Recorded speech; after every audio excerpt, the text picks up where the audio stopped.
And now I also would like to make a very short presentation about the latest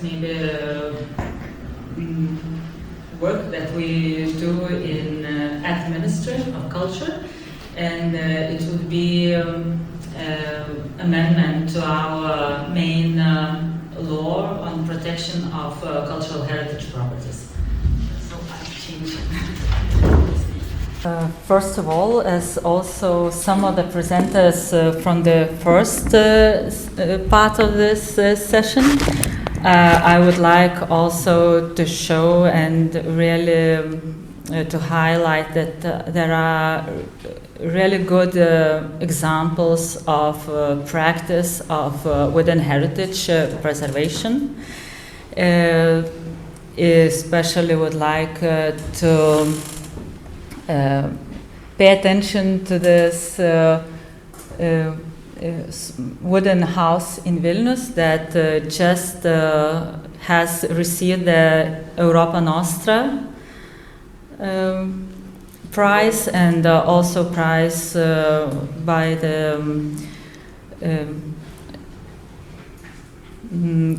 our Commission for Cultural Heritage for the initiatives in cultural heritage protection. It is a house it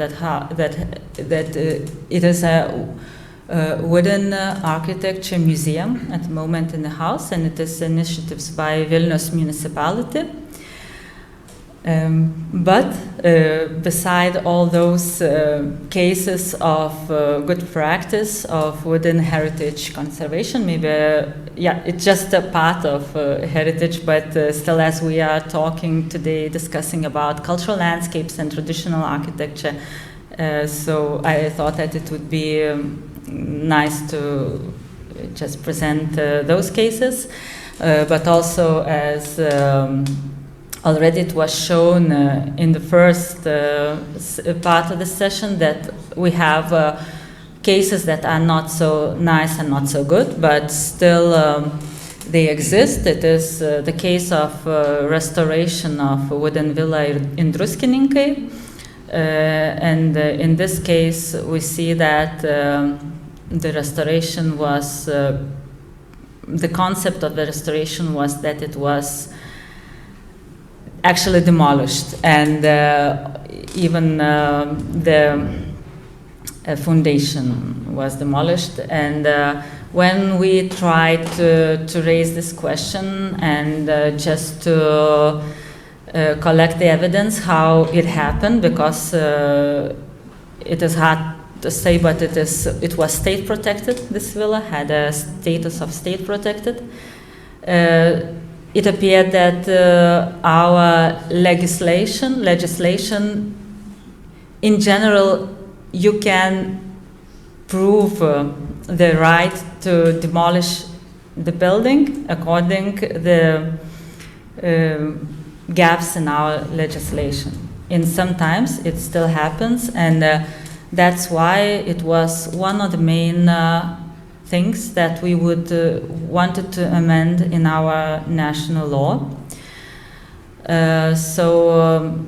Here it's not like the priority or so, but it's just the list of the main amendments in our national law.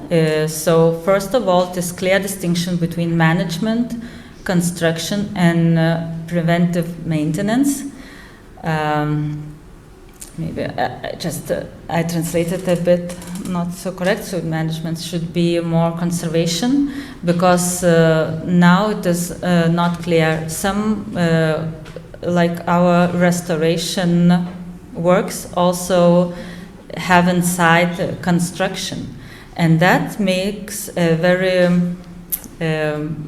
broad field for interpretation, because construction, we have a law on construction, but also our restoration term has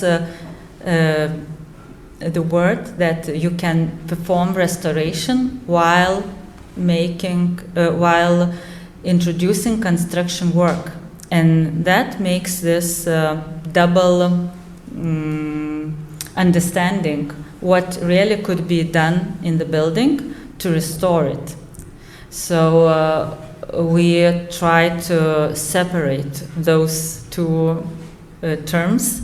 One is conservation and the other is construction. And also for the more also involvement of society, of building owners, we also added preventive maintenance term that I will explain a bit more later. Also, we had a separation of institutional responsibilities. It's because now municipalities and cultural heritage department, they are both institutions responsible for the protection of cultural heritage properties, but in some cases their responsibilities interfere, and not usually is really very clear which institution is responsible for what the kind of processes or properties. Also, we would like to introduce one window principle, as it is called, that everything is in one project, and all the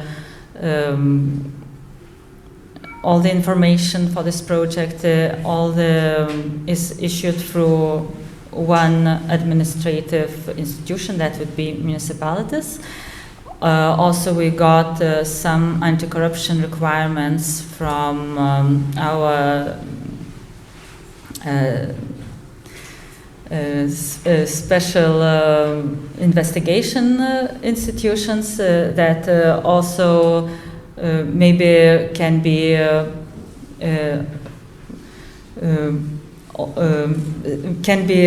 explained through the first few, like first two sections, like clear distinction and separation of institutional responsibilities, because now, for example, permissions for restoration, the Cultural Heritage Department, it issues permission, and then it can apply to court for the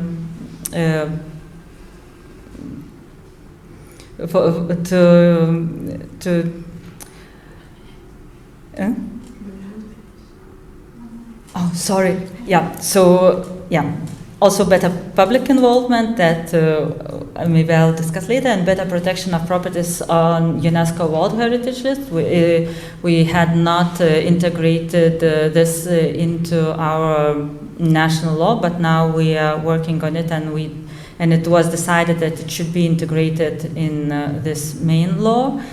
Some main issues concerning management plans, national coordinators, site managers, and so on, and new terms introduced, so it also comply with all those mentioned above, that we have to certain some things.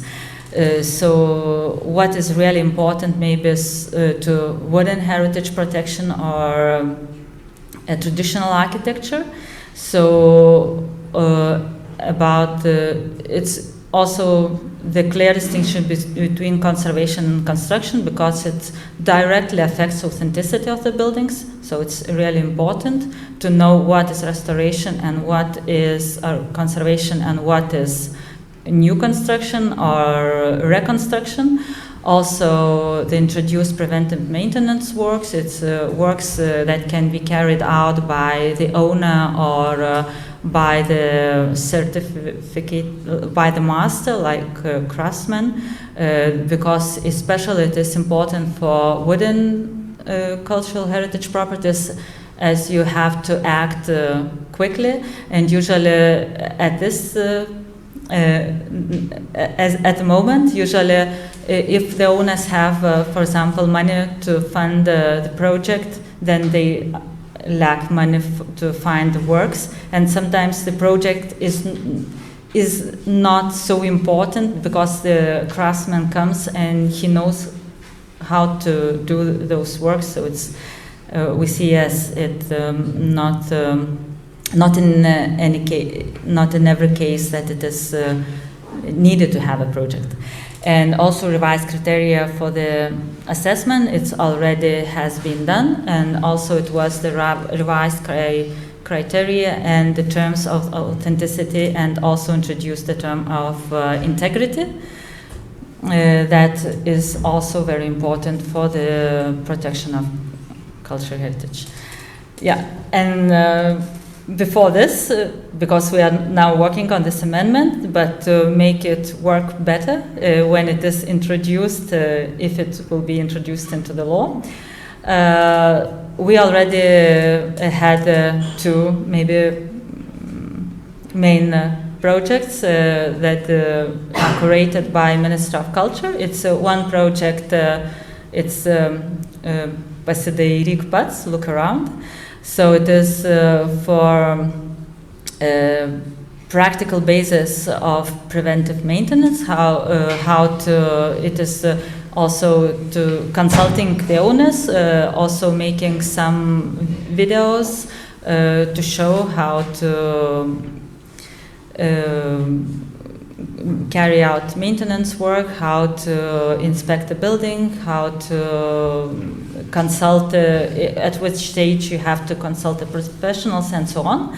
And another thing about Fixus Mobilis project that have started under the Norwegian grant system, and now it is integrated in our institution that is responsible for implementing the heritage management program, and it is for long now. And also the other project is this current project that also have workshops on research, documentation, and also restoration and of wooden buildings, and it is we see it also as very important that Rasa already told that the next year it will be continued while spreading the ideas and spreading the knowledge along the regions across all the country. So we see these two pre-steps to what we then later try to introduce into our national law. Yeah, thank you.